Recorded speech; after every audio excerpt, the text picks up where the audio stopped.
Hello, Virgo. This is going to be your what to expect for 2026. If this resonates with you, make sure you go check out your Sun, Moon, Rising, and Venus signs to get a more well rounded reading. The overall energy here is pretty heavy entering in 2026. There's a lot of anxiety and fears, a lot of self limiting belief systems, sleepless nights, just overall negative mindsets and worry, a lot of fear and doubt. It does feel like you have been avoiding your feelings and your emotions. So, therefore, this year is going to be very emotional, very intuition driven. You're going to really have to open up your heart, be more creative, more receptive to your emotions this year in 2026. Here in January, you have the Chariot. The Chariot carries the Emperor. So, this is someone who's taking control and the lead of their life and moving forward.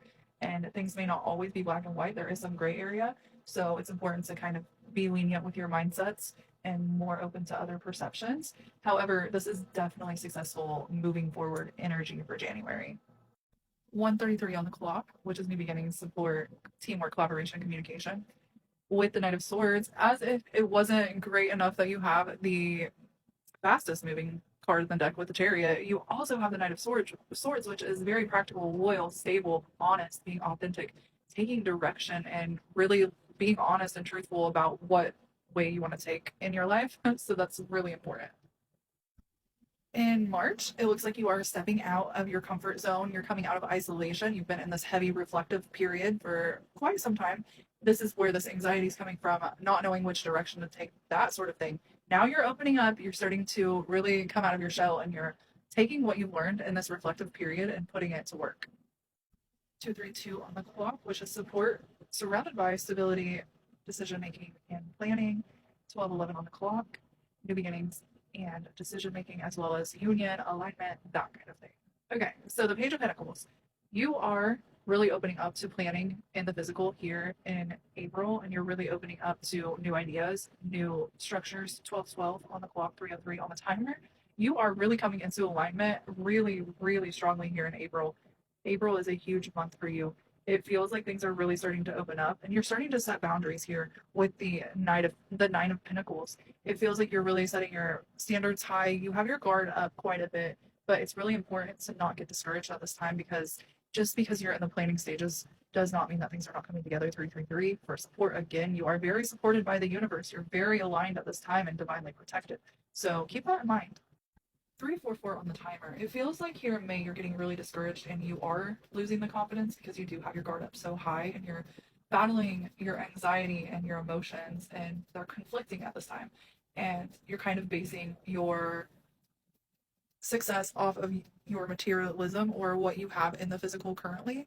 And it's important to remember to stay aligned in the 3D in order to, you know, physically align in the 3D. We have to align with ourselves and be honest with ourselves, authentic with what we want, and really, build that confidence that we can get it, stay positive, and it essentially will come to us. The 3D is just a reflection of what we feel within. The earth realm is a mirror to our inner self.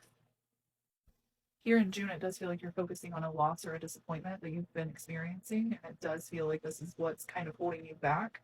You've kind of lost something that you have had in your life previously that was very important, but now it feels like you've lost this, and therefore 505 on the clock, you are resisting the change that's needed and the balance that's needed. But in July, you get that balance back. You're starting to have hope again. You're starting to have balance, harmony.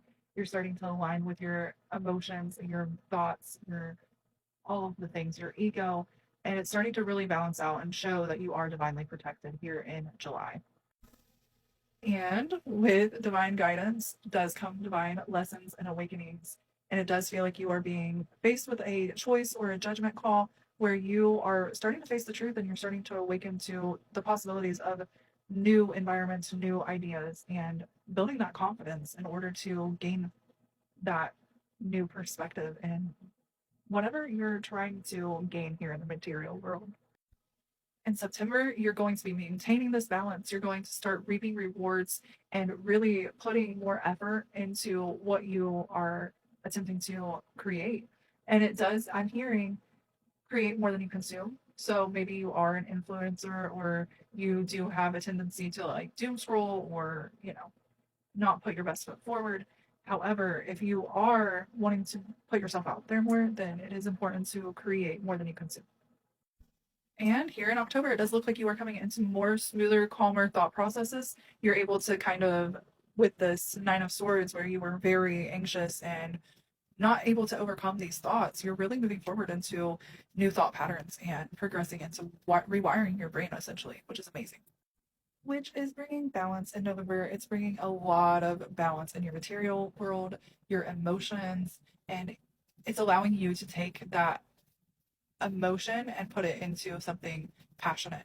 And you're starting to really be able to stabilize and ground yourself and see the bigger picture overall.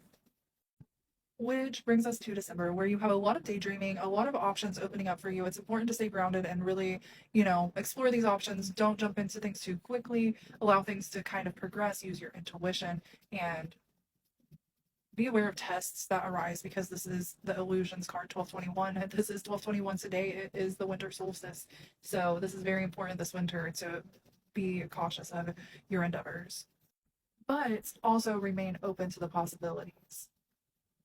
And closing this off with the overall energy, the Four of Swords, rest, taking a break, allowing things to kind of let it all come together, go with the flow, allow your intuition to guide you, and allow the universe to do its thing as well with divine alignment, divine timing. 1222.